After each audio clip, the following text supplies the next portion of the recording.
안녕하세요. 저는 경기도에서 네일샵을 운영하고 있는 30대 기혼 여성입니다. 저는 19 이른 나이에 부모님 두 분 다 사고로 갑작스레 돌아가셨습니다.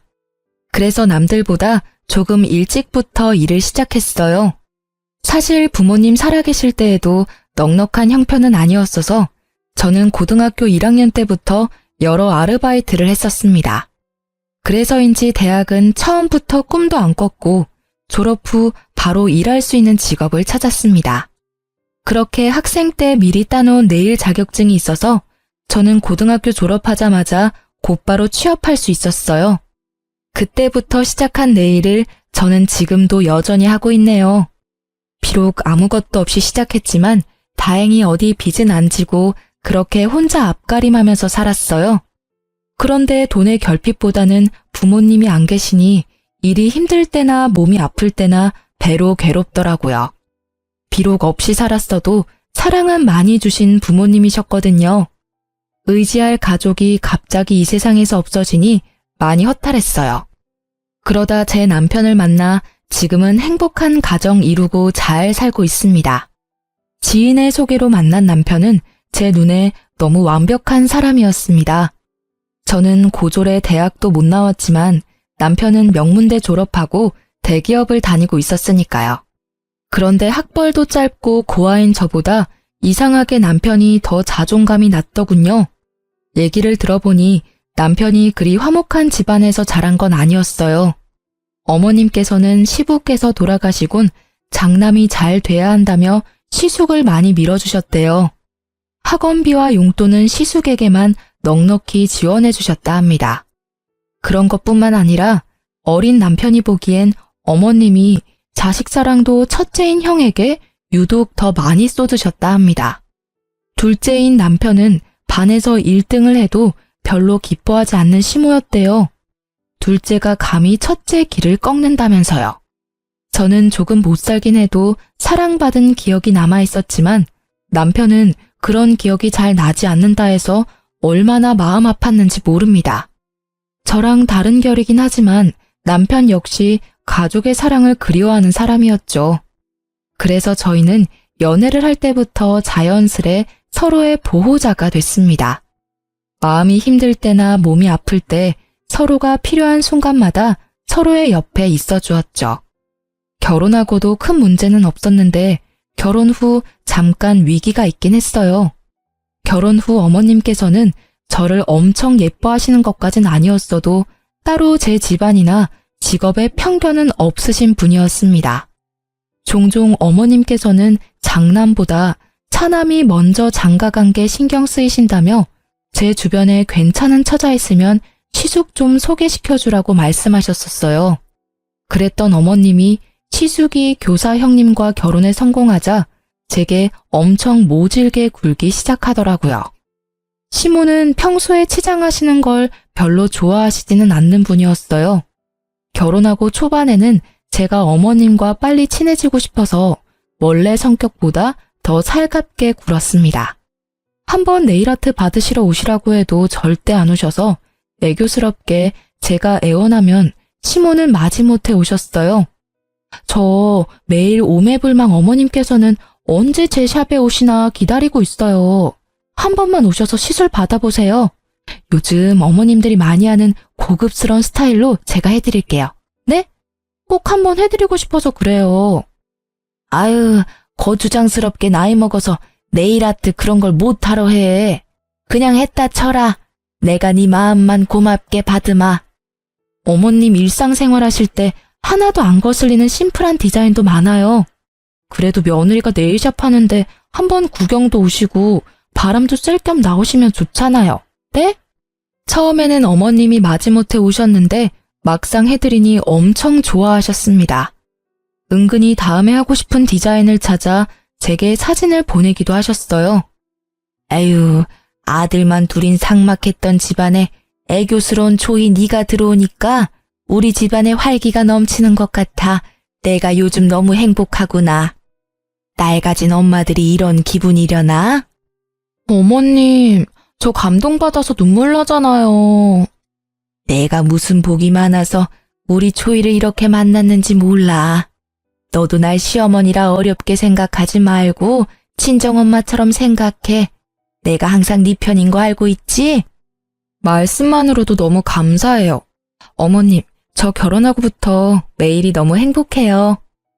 에휴, 나중에 첫째 며느리도 딱 우리 초이같이 싹싹하고 야물딱진 애가 들어와야 할 텐데. 요즘 걱정이 많아. 큰 며느리가 늦게 들어와서 우리 초이랑 잘 지낼지도 걱정이고, 나랑 잘 맞을지도 걱정이고. 에이, 미래의 제 형님도 분명 좋으신 분이실 거예요. 너무 걱정 마세요, 어머님. 저는 그렇게 시모의 무료한 일상의 분위기 전환을 해드릴 겸 가끔 네일 아트를 해드렸습니다. 시술 시간 동안에는 어머님과 이런저런 수다를 많이 떨어서 더 큰 유대감을 형성했죠. 어머님께서는 가게에 놀러 오셔서 네일을 받으시곤 항상 저 고생했다며 밥을 사주시거나 도시락을 싸오셔서 같이 점심을 먹었어요. 그렇게 한동안 저는 고부 갈등이라곤 없이 어머님과 좋은 시간을 보냈습니다. 그런데 시숙이 맞선으로 결혼에 성공하고 형님이 생기자 어머님께선 묘하게 달라지셨습니다. 제 이름을 더 이상 다정히 부르지 않으셨고 둘째라고만 부르셨어요. 저는 잠깐 속으로 좀 서운했지만 너무 저랑 어머님이 사이가 좋아 보이면 그것 또한 형님께 소외감을 드릴 수 있다 생각했죠. 그렇게 생각하니 어머님께서 현명하시다 생각했습니다. 그런데 저는 곧 그게 형님을 위한 배려가 아니라 어머님이 형님과 저를 두고 차별하고 있다는 걸 알게 됐습니다.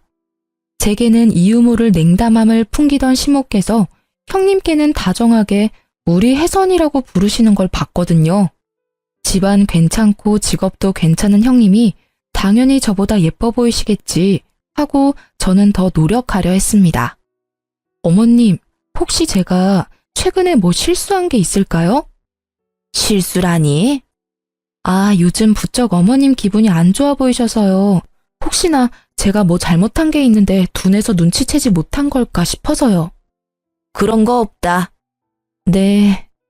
그때도 저는 바보처럼 어머님이 따로 말씀 안 하셔도 분명 저한테 또 다른 이유가 있을 거라 생각하고 있었습니다. 그러던 어느 날 어머님께서 오랜만에 제 샵에 놀러 오셨어요. 저는 너무 기뻐서 정말 슬리퍼가 벗겨질 정도로 버선발로 어머님께 달려갔죠. 어머님 오셨어요? 어머, 형님도 오셨네요. 지금 예약 손님 없지? 네? 너 뭘 그렇게 바보같이 멀뚱히 서 있어? 손님 없냐고. 아, 네, 어머님. 없어요. 그럼 혜선이 내일 좀 맡기자. 저는 특정 요일에는 오전 예약을 안 받고 오후에만 예약을 받습니다. 그런데 그 요일을 아는 시모께서 연락도 없이 형님을 데리고 샵에 오셨더라고요. 저는 마냥 반가운 마음뿐이었는데 어머님은 그날도 제게 무척 차가운 반응이셨습니다. 아, 형님, 내일 받으시려고요? 그럼 내일 샵에 시술 받으러 왔지 뭐하러 왔겠니? 예, 앞으로 우리 혜선이 손톱 정리는 네가 도맡아라. 혜선아, 오늘은 무슨 디자인으로 받고 싶니? 한번 봐야 할 것 같아요. 방학이니까 기분 전환도 할 겸 이참에 아주 화려하게 해봐. 어디 보자. 이것도 예쁘고, 저것도 예쁘네. 우리 혜선이는 뭐 어떤 컬러든 잘 어울리니까. 형님 역시 어머님과 마찬가지로 제게 인사 한마디 없이 자리에 앉으셔서 어머님과 다정히 디자인을 고르시더라고요. 그날 저는 마치 형님과 어머님께 보이지 않는 투명 인간이라도 된 듯 했습니다. 하지만 저는 바보처럼 모두 잘 지내고 싶은 마음에 애써 그들이 무시하는 게 느껴져도 모르는 척 열심히 말을 걸었습니다. 형님, 손이 어쩜 이렇게 고우세요? 손가락 모델하셔도 될 것 같아요. 매장에 음악을 틀어놓기는 했지만 바로 앞에서 시술하는 제 목소리가 안 들릴 만큼 시끄러운 건 아니었습니다. 하지만 형님은 제 말을 가볍게 무시하고 곧바로 어머님께 말을 걸더라고요. 어머님, 나중에 식사는 어디에서 할까요? 글쎄다. 주변에 맛집이 뭐가 있었더라? 우리 혜선이는 뭐 먹고 싶은 거 있니? 어머님, 그때 저랑 가셨던 맛집 어떠세요? 시술 끝나고 형님이랑 다 같이 가요. 예, 둘째 너는 아무리 그래도 마실 거라도 한 잔 내놓지 않고 종알종알 말만 많니. 참 셀프라지만 어휴. 어머, 제가 금방 가져다 드릴게요. 두 분 오셔서 제가 너무 들뜨는 바람에 그만 깜빡했어요. 어머님은 커피 드시고 형님은 어떤 거 드시겠어요? 녹차, 아이스티, 커피, 오렌지 주스 이렇게 있어요. 됐다, 아서라. 마실 건 내가 가서 가져올 테니 넌 시술에나 집중해라. 원 산만해서는 우리 혜선이는 커피는 못 마시니까 주스 괜찮지? 네, 어머님. 역시 제 취향 너무 잘하세요. 감사합니다. 아, 형님 죄송해요. 제가 정신이 없어서 오셨는데 음료 한 잔을 못 드렸네요. 동서 되게 애쓴다. 네? 어떤... 동서, 평소에 고객들한테 억지로 말 많이 걸어야 하지? 근데 애쓰지 마. 우린 가족이잖아. 지금은 굳이 말 안 걸어도 돼. 그리고 난 좀 조용히 시술 받고 싶어.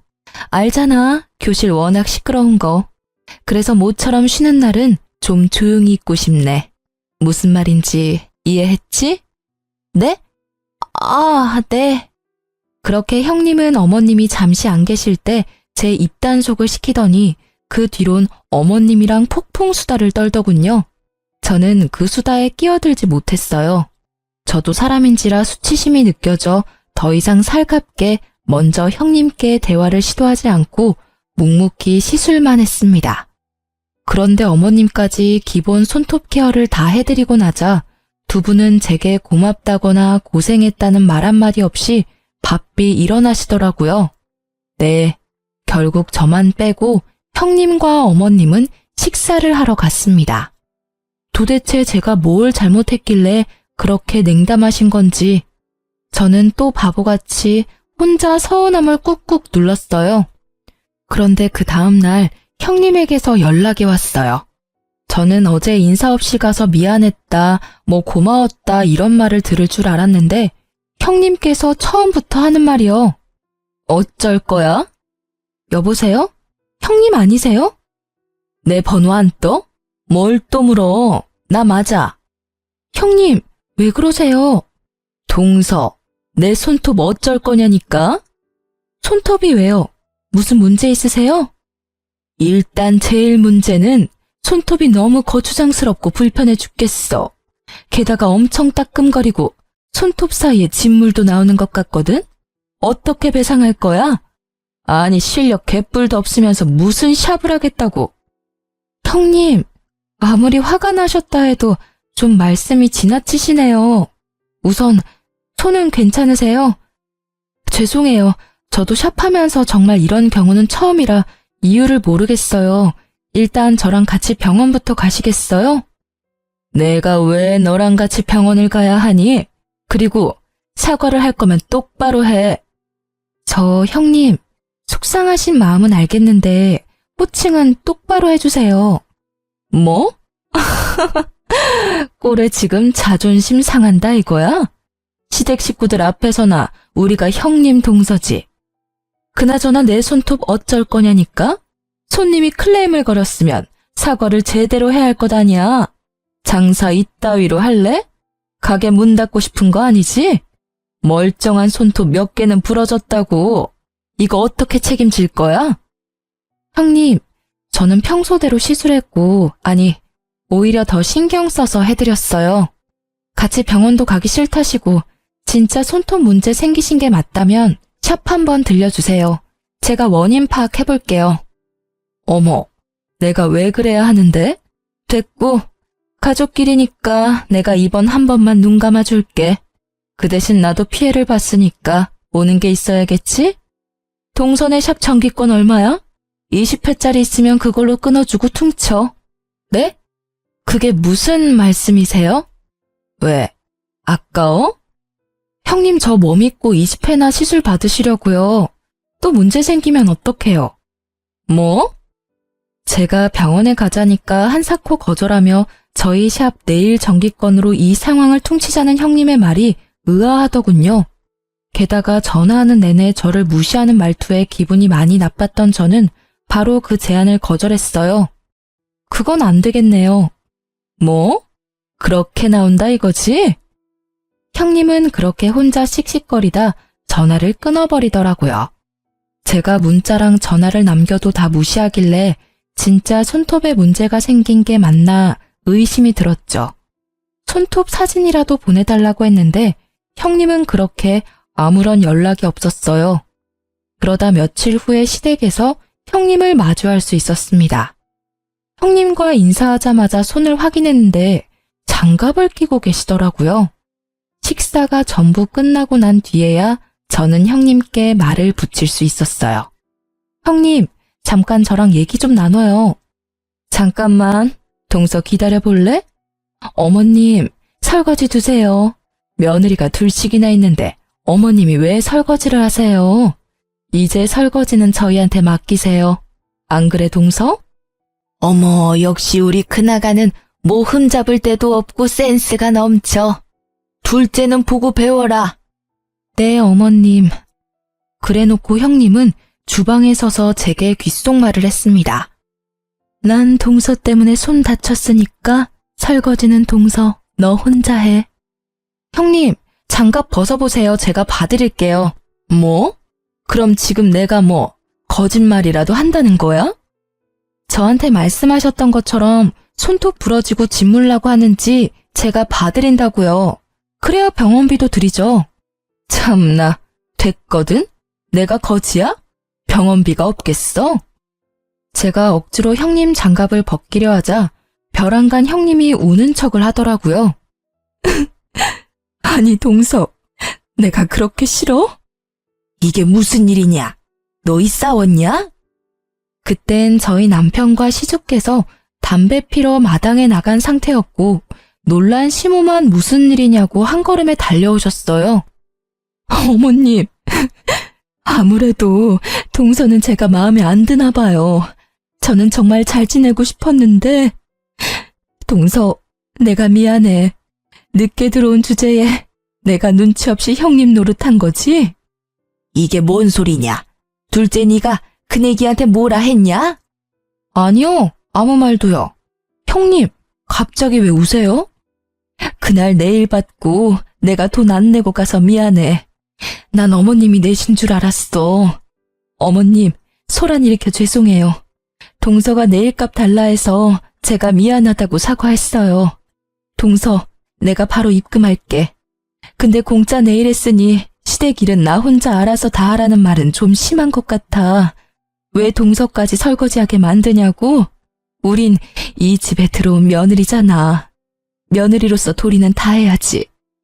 오늘은 동서 말대로 나 혼자 설거지할게. 난 동서랑 사이좋게 지내고 싶어. 형님은 어머님 앞에서 명령기를 펼치셨고 고작 설거지가 하기 싫어서 형님을 울렸다는 모양새를 만들어 저를 모함했습니다. 너무 황당하고 어이가 없는데 아무것도 모르고 혼부터 내는 시모를 보고 저는 더 억울했죠. 너 그깟 네일아트 해주는 게 뭐 그리 잘나서 이 나라 이바지하는 교사 형님한테 진상짓 하고 있냐? 지금 질투하는 거야? 그런 게 아니라요, 어머님. 제 말도 좀 들어보세요. 어디 큰 소리야? 이제 시애미도 구분 못해? 어디 윗사람 공경할 줄도 모르고 어줍잖은 견제를 하고 있어. 못난 것, 으이그. 어머님, 제 말은 들어보시지도 않고 어쩜 그러세요. 지금 너 나한테 소리 질렀냐? 잔말 말고 설거지나 깔끔하게 다 해놔라. 난 그네 진정시키고 올 테니. 저 설거지 못하겠어요. 이유 없이 미움받을 바에 미움받을 짓 하고 미움받을래요. 아니, 저게 정말? 어머님, 그냥 두세요. 동서, 자격지심이 너무 심한 거 아니야? 형님이야말로 저한테 왜 이렇게까지 하시는지 모르겠어요. 저는 정말 사이좋게 지내고 싶었거든요. 이제 그럴 마음 싹 사라졌어요. 거짓말에 이간질에 도대체 형님이 얻는 게 뭔가요? 시모와 형님은 제 울음기 섞인 말에도 아랑곳하지 않고 안방으로 사이좋게 들어갔습니다. 형님은 그 순간 저를 보고 묘한 비웃음을 흘리더라고요. 와, 순간 사이코패스인 줄 알았어요. 저는 그 방문을 바라보다 고무장갑을 내팽개치고 마당에 있는 남편을 데리고 시댁에서 나왔습니다. 저를 일방적으로 모함하고 괴롭힌다고 해서 울면서 당하고 있기 싫었거든요. 제 손에 이끌려 집에 돌아온 남편은 혹시 무슨 일이 있었냐고 물었죠. 하지만 저는 아무 일 없다고만 말했습니다. 남편에게 곧장 다 말할까 했지만 안 그래도 회사 일로 요즘 너무 힘들어하는 남편 머릿속을 더 복잡하게 만들고 싶지 않았습니다. 시모는 설거지 안 하고 갔다고 한마디 할 줄 알았는데 잠잠했습니다. 형님도 아무런 연락이 없었고요. 그러다 저는 놀라운 사실을 깨달았습니다. 그즘 휴대폰을 바꿨었는데 제 모든 통화 내용이 자동 녹음되고 있었더라고요. 생각해보니 형님과의 통화 내용도 있겠다 싶었죠. 찾아보니 정말 다행스럽게도 형님이 제게 막말하며 진상짓했던 통화 녹음이 남아 있었습니다. 저는 아무런 말도 덧붙이지 않고 형님에게 통화가 녹음된 파일을 톡으로 보냈습니다. 그러자 형님은 제게 바로 전화를 걸어 싹싹 빌더군요. 동서, 통화 녹음하고 있었던 거야? 얼마 전에 전화 고장나서 바꿨는데 자동으로 통화 녹음이 됐더라고요. 어머님 눈에는 마음 넓고 천사 같은 형님인데 저한테 이렇게 막말하신 거 막상 들으시면 어떤 반응하실지 저 너무 궁금해요. 동서, 일단 만나서 얘기하자. 나도 동서 말대로 사이좋게 지내고 싶어. 왜 아니겠어? 내가 정말 미안해, 응? 이거 나 말고 또 다른 식구들한테 보낸 건 아니지? 저 바빠서 전화 이만 끊을게요. 동서!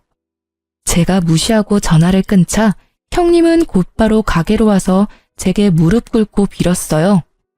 동서, 제발 내 체면 좀 살려줘. 내가 그래도 남들이 보기엔 멀끔하고 교양 있는 교사잖아. 내가 이렇게 소리 지르고 막말하는 모습 보면 어머님도 많이 속상해 하실 거고 서방님이랑 우리 남편 사이도 곤란해질 거야. 우리가 서로 잘 지내야 하지 않겠어? 응? 저는 처음부터 형님이랑 잘 지내보려고 했어요. 선 넘은 건 형님이시고요. 내가 어떻게 하면 되겠어? 내가 어떻게 하면 동서 마음이 풀리겠어? 내가 정말 미안해. 나 한 번만 봐주라. 내가 첫째 며느리인데 둘째 며느리인 동서보다 늦게 집에 들어왔다고 나 혹시라도 무시당할까봐 내가 그래서 오히려 더 기센 척 못되게 군 거야. 정말 다른 뜻은 없었어. 동서, 나 진짜 나쁜 사람 아니야. 알면 알수록 친구긴 사람이라고 내가. 그럼 일단 손톱 좀 봐요, 형님. 진짜 저한테 시술 받고 엉망이 됐는지 봐야겠어요. 이건 제 커리어가 걸린 문제이기도 하거든요. 다 거짓말이야. 멀쩡해. 동서, 내가 받아본 네일 아티스트 중에 제일 잘해. 내가 인정해. 그러니까 정기권 달라고 했지. 일단 결제부터 하세요. 시술 받았던 거 결제도 하시고 사과도 똑바로 하세요. 형님으로서 사과한 건 지금까지 들었으니까 됐고요. 시술 받고 진상짓한 거 손님으로서 제대로 사과해주세요. 알았어. 미안해. 다 오해였어. 오해가 아니라 거짓말이잖아요. 그래, 다 거짓말이었어. 내 손톱 아주 멀쩡하고 동서 시술은 아무런 문제 없었어. 미안해. 손 좀 내밀어주세요. 사진 찍어놔야죠. 또 나중에 어떻게 말씀 바뀔지 모르니까요. 알겠어, 동서. 그럼 이제 마음 풀린 거지? 저도 사람인지라 금방 마음 풀리진 않겠네요.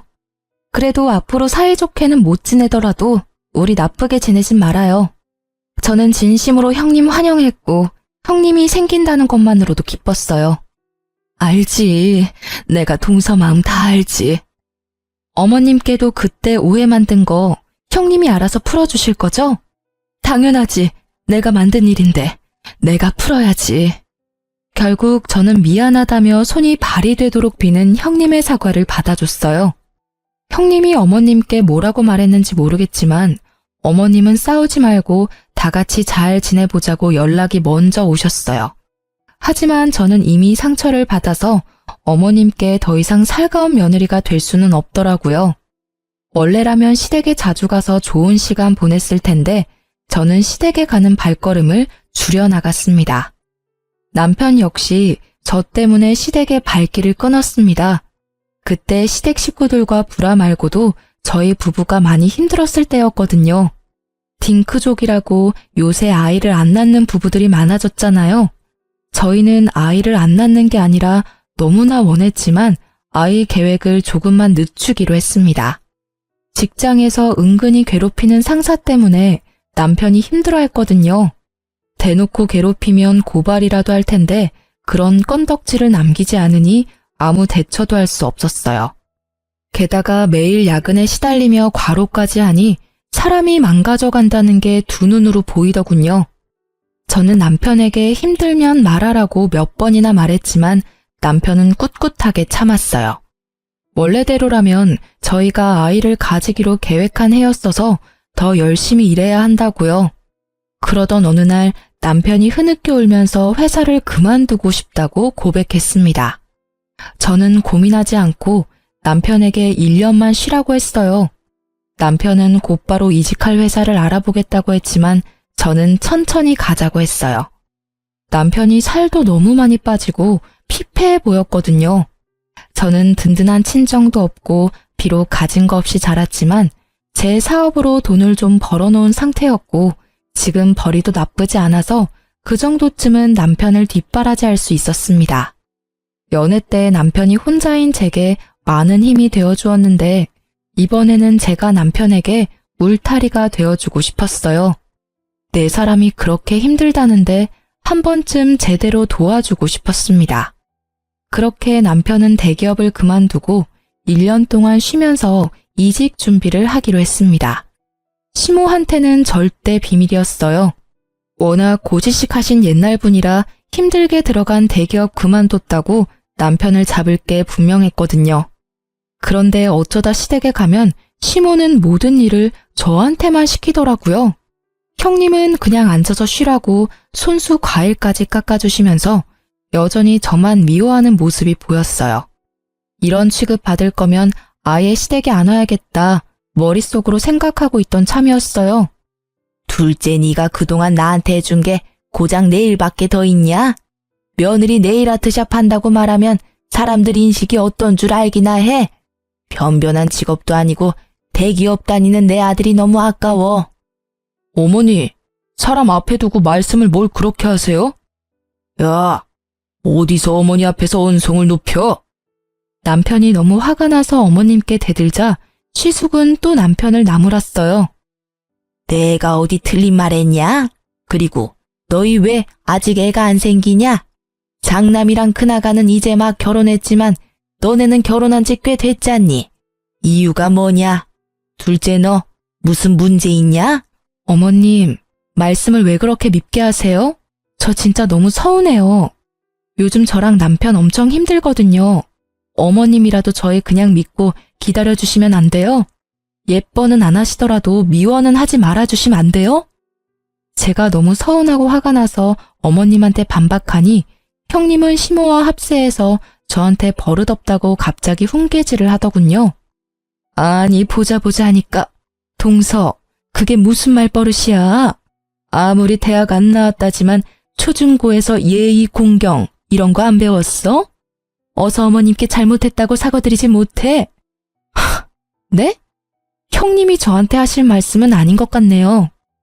제 말에 움찔하던 형님은 찔리는 게 있으니 또 조용해지더군요. 남편이 사실은 이라고 운을 떼자마자 저는 남편을 다독이며 시댁에서 나와버렸습니다. 그 상황에서 회사까지 관뒀다 하면 난리가 날 것 같았거든요. 대신 저는 소심한 복수로 시댁 제사 지낼 때 말없이 시댁에 안 갔어요. 시모께서 음식을 다 했는지 제게 왜 안 왔냐고 늦은 저녁 전화가 왔어요. 저는 샵 예약도 꽉 찼고 너무 바빠서 못 간다고 말씀드렸죠. 그리곤 분명 옆에서 듣고 있을 형님을 위해 이 말도 함께 덧붙였어요. 어머님, 네일아트 하는 모자란 며느리 말고 든든한 교사 며느리 있잖아요. 형님은 워라밸 좋으니까 일찍 마치셨잖아요. 형님, 듣고 계시죠? 제 목까지 어머님 잘 도와드렸죠? 너 안 와서 큰아가 혼자 개고생했다. 시모께서 워낙 손이 크셔서 음식을 엄청 많이 하시거든요. 형님 혼자 뼈 빠지게 시모 돕느라 고생했다고 들으니 속이 그나마 풀렸습니다. 그렇게 빚고자 형님은 그게 열받았는지 또다시 이간질을 하려 들더군요. 그 다음날 네일샵에 연락도 없이 시모랑 형님이 들이닥쳤습니다. 그때 저희 남편은 샵 유리창을 닫고 있었어요. 감히 대기업 다니는 내 아들 불러서 이따위 청소를 시키고 있어? 자기 아들 유리창 좀 닦는다고 기겁하며 개거품 무는 시모였어요. 형님은 시모 옆에 착 달라붙어서 아주 얄밉게 말했습니다. 어머님, 제 말 맞죠? 지나가는데 가끔 여기 청소하고 있더라고요. 게다가 제가 그이 통화하는 거 우연히 들었는데요. 지금 백수라고. 뭐? 너 그게 사실이냐? 엄마, 그게 사정이 있어서요. 저희 부부의 자세한 사정은 모르면서 그렇게 이간질 시도하는 형님을 보고 저는 너무 화가 나더라고요. 시모는 왜 회사 멀쩡히 다니다 백수가 됐냐고 물으시다 이내 저를 며느리로 잘못 들여서 그렇다는 둥 저 때문에 아들한테 안 좋은 일만 생긴다며 억지를 부리셨어요. 엄마는 아무것도 모르시면서 왜 이 사람한테 함부로 말씀하세요? 뭐가 다 이 사람 탓이에요? 모자란 제 탓이죠. 네, 저 힘들어서 회사 그만뒀어요. 그래서 이 사람한테 생활비며 이직하는데 드는 돈들 지원받으면서 지내고 있어요. 뭐? 아이고야, 다들 힘들게 회사 다닌다. 뭐가 대단히 힘들다고 멀쩡히 잘 다니던 대기업을 그만둬. 남들은 못 가서 안달인데. 넌 안 사람이 돼서는 남편 안 말리고 뭐 했냐? 남편에게 전혀 공감이나 위로는 못하고 나무라던 시모는 급기야 제 뺨을 때리려 했고 남편이 막자 이내 남편을 후드려 베기 시작했습니다. 넌 네 마누라만 중요하지? 어떻게 이렇게 엄마 뒤통수를 치냐?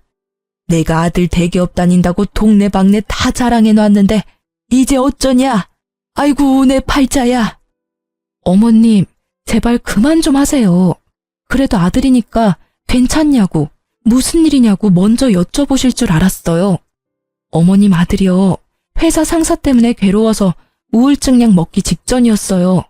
제가 회사 그만두라 했어요. 그렇게라도 숨통 트여놨는데 왜 다시 어머님이 숨통을 조이려고 하세요? 그리고 아무리 어머님이시라도 내 남편 몸에 손찌검하지 마세요. 이 사람 충분히 힘들다고요. 하지만 시모는 눈 하나 꿈뻑하지 않으시곤 저에게 또 막말을 시작했어요. 보다 못한 남편은 자기가 어머님께 맞는 건 몇 대라도 맞아드리겠지만 제게는 막말하지 마시라고 화를 냈어요. 그리고 이어지는 남편의 말에 옆에서 구경하던 형님도 놀라고 어머님도 조용해지시더라고요. 엄마, 그동안 살아오면서 엄마가 도와달라고 하신 일들 내가 군말 없이 도와드렸잖아요. 장남인 형은 능력 없어서 내가 다 도와드렸잖아요. 엄마 힘들 때 도와드리는 자식이 누구일 것 같아요? 바로 저예요. 그런데 이러시면 안 되죠. 저 앞으로 엄마 무슨 일 생기셔도 절대 안 도와드릴 거예요. 그래? 그래라. 난 내 장남이랑 교사인 큰며느리만 있으면 된다. 손주도 우리 장남이랑 큰아가한테서 받으면 돼. 충격받은 남편이 말을 잇지 못해서 그 다음부터는 제가 나섰습니다. 형님이 제일 잘하는 이간질을 저도 해봤어요. 어머님, 혹시 아주버님이랑 형님 딩크족인 거 모르셨어요? 뭐? 딩크? 그게 뭐냐? 어디 뭐 새로 나온 욕이냐? 결혼할 때 애 안 낳기로 서로 합의하고 결혼하는 사람들 보고 딩크족이라고 해요. 형님, 딩크족이잖아요. 시모 눈이 희번뜩해지고 형님은 당황한 눈치였어요. 시모가 형님한테 사실이냐고 캐묻자 왜 이간질하냐며 저를 밀치고 머리채를 잡으려던 형님이었습니다. 하지만 재빠른 시모가 먼저 형님 머리채를 휘어잡았죠. 말 그대로 개싸움, 난장판이 나자 저는 웃으면서 말했어요. 지금껏 형님 네가 했던 게 바로 이간질이에요. 왜? 난 하면 안 돼? 제가 반말하자 또 반말했다고 형님은 발작하더라고요. 그리고 남편에게는 가만 있으라는 신호를 보내고 저는 순순히 형님께 머리를 뜯겨줬습니다.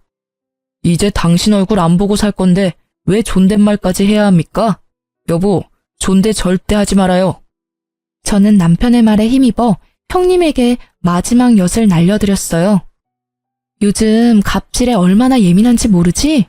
지금 내 머리채 잡으려는 것까지 싹 다 인터넷에 다 뿌릴 거야. 땡땡 학교 교사가 네일샵 직원 머리채 잡았다고 말이야. 동네 맘카페에다가 저번 통화 녹음한 것도 다 올릴 거야. 어머, 안 돼! 제 머리를 신나게 잡고 흔들던 형님은 또 안 된다며 빌빌 기더라고요. 어머님께 머리를 뜯기면서도 두 손이 발이 되도록 빌더라고요. 일 저지르고 비는 게 당신 특기야?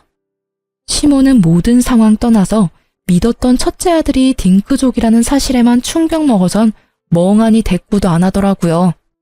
그렇게 시모와 형님이 가고 남편은 제게 통화 녹음은 무슨 말이냐고 물었죠. 저번에도 이런 비슷한 일이 있었다고 남편에게 다 털어놓자 남편은 꺼이꺼이 울면서 그동안 혼자 맘고생시켜 미안하다고 제게 사과했습니다. 앞으로는 시댁과 정말 영 끊고 살 거라고 저 이제 고생 안 시키고 싶다면서요. 시숙은 모든 상황을 듣고도 남편과 저를 시댁으로 호출해서 당장 형님과 시모께 사과하라더군요. 중간에서 이간질한 이유로요. 남편과 저는 마지막 마무리를 하러 시댁에 가줬습니다. 형, 그동안 사업한다고 나한테 빌렸던 돈 기억나지? 내가 천천히 갚으라고 해놓고 한 푼도 안 받았잖아. 내가 여태 아무 말 안 했는데 이제는 갚아야지. 나 그 말 하러 온 거야. 아니, 형제끼리 그런 게 어딨냐? 재영아, 그건 따로 나랑 얘기하자, 응? 왜? 형제끼리니까 더 정확해야지. 게다가 나 백수잖아.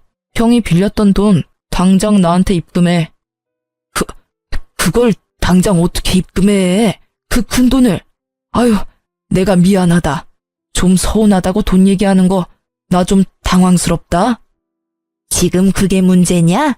첫째 너 말해봐라. 너 진짜 딩크족인지 뭔지 하기로 한 거야? 시숙은 돈 때문에 열받았는지 시모한테 큰 소리를 치더라고요. 엄마는 좀 빠지세요. 애초에 이렇게 불화 생긴 거 다 엄마 때문이잖아요. 요즘 세상에 애 낳고 살기가 얼마나 힘든데 그깟 손주 타령하세요. 낳으면 엄마가 손주 키워줄 거예요? 그리고 애 낳으면 돈 들어가는 것도 다 지원해 줄 거예요. 못 하시잖아요.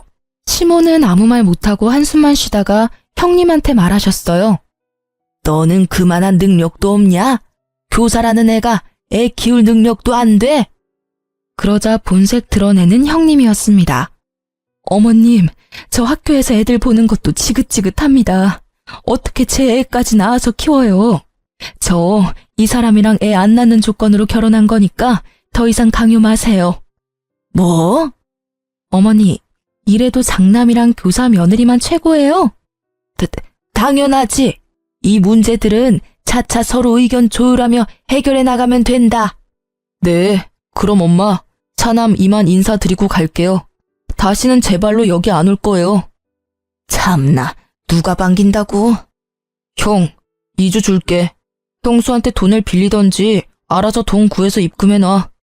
재용아, 너 진짜 이럴래? 엄마, 어떻게 쟤 좀 잘 구슬려 보세요. 그렇게 남편과 저는 시댁과 인연을 끊고 지냈어요. 결혼 전 시숙에게 빌려줬던 돈도 남편은 악착같이 전부 받아냈습니다. 그리고 남편은 저랑 약속한 1년을 다 채우지 않고 3개월만 딱 푹 쉬고 보란듯이 이직에 성공했어요. 지금은 더 좋은 환경에서 일하고 있어요. 연봉은 물론 예전보다 훨씬 낮았지만요. 하지만 남편의 얼굴에는 예전과 달리 활기가 돌았고 웃음을 되찾았습니다. 저도 여느 때와 같이 장사가 잘 됐고 문제 없었습니다. 사실 형님 통화 녹음본과 CCTV 영상 인터넷에 올리려다 그러다 저희 샵까지 구설수에 오를까봐 포기하고 영상 가지고 경찰에 신고만 했습니다. 다신 저희 샵에 접근 못하게요. 오히려 신고가 들어가면 정말 교사 인생은 끝난다며 형님은 더 난리가 났었죠. 동서, 내가 달라는 대로 다 줄게. 제발 고소 취하해주라. 나 이대로라면 교사 생활 제대로 못해. 내가 너무 염치 없지만 한 번만 봐주면 안 될까? 형님, 다시는 어디 가서 사람 쉽게 무시하고 다니지 마세요. 내 눈에 눈물 나게 하면 피눈물 나게 복수하는 나 같은 사람도 있어요. 저는 합의 절대 안 해주려다 합의금 두둑히 받아서 금융치료 잘했습니다. 또 남편이 제게 고맙고 미안하다고 이직한 후에 전 직장에서 받은 퇴직금을 알아서 하라고 전부 제게 주더라고요. 저는 그 퇴직금과 합의금 그리고 제가 그동안 모은 돈 다 합쳐서 최근에 제 가게를 매매 계약했어요. 빚도 조금 냈지만 드디어 월세에서 벗어났습니다. 겹경사로 새 생명까지 제 뱃속에 찾아와 줬어요. 힘든 상황들 이겨내자 좋은 일만 가득 생기더라고요. 그런데 시모랑 우연히 딱 마주친 거 아니겠습니까? 저와 마주치자마자 시모는 속사포로 시숙 사업 좀 도와달라 하시더라고요. 잘 지냈냐는 말씀은 기대도 안 했지만 그래도 남편 안부는 물으실 줄 알았거든요. 너 샵에 갔는데 가게 사서 이사했다더라. 어딘지 알아야 내가 찾지. 이렇게라도 만나서 천만다행이다. 니들 돈이 어디서 났니? 너 내 생각보다 돈이 좀 있는 거지? 네 남편이랑 네가 좀 우리 큰아들 사업 좀 도와줘야겠다. 많이 힘들어해 우리 장남이. 어머님이 좋아하는 교사 며느리 두고 왜 저한테 돈을 달라 하세요? 그 망할 것은 말도 꺼내지 마라. 시모가 쌍욕을 하면서 형님 이야기를 해서 들어보니 시숙 사업 어려워지자 교사 형님께선 곧바로 고민도 없이 이혼을 요구했다 합니다. 시모는 이제 와서 제 편을 들면서 형님 욕을 시작했습니다. 내가 교사라는 점 하나 믿고 너무 걔를 신뢰했어. 오죽하면 너랑 나 사이 이간질하는지도 모르고 홀라당 넘어갔잖니. 그래서 마지막엔 내가 그것 싸대기를 시원하게 날려줬다. 웃으면서 은근히 제 손을 잡으려 해서 저는 시모의 손을 거칠게 거부했어요. 그러자 시모는 머쓱한지 시숙의 근황까지 털어놓으시더라고요. 시숙은 절대 이혼 안 해줄 거라고 배신감에 쌓여 형님 인성 파탄났다며 동네 맘카페에 형님에 대한 신상과 더불어 형님 욕을 도배하듯 올려서 진흙탕 싸움 났다고 합니다. 자세히는 모르지만 한때는 형님이었던 그 여자는 교육청에서 징계를 받을 것 같더라고요. 저는 신나서 이야기하는 시모에게 시숙 도와줄 돈 같은 건 없다고 냉정하게 말했습니다. 화를 낼 줄 알았는데 갑자기 눈을 크게 뜨면서 제 배를 주시했습니다. 너 배가 볼록하구나? 네, 맞아요. 저희 애기 생겼어요. 그러자 울면서 냅다 바닥을 치는 시모였습니다. 내가 잘못했다. 한 번만 봐줘라. 우리 예전에 사이 좋았잖니. 아이고, 우리 손주가 여기 있었어. 아들이야, 딸이야? 어머, 할머니야, 우리 아가.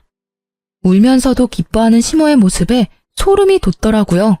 저는 곧바로 배를 감추며 애기 태어나도 어머님께 보여드릴 일은 없다고 매몰차게 자리를 떴습니다.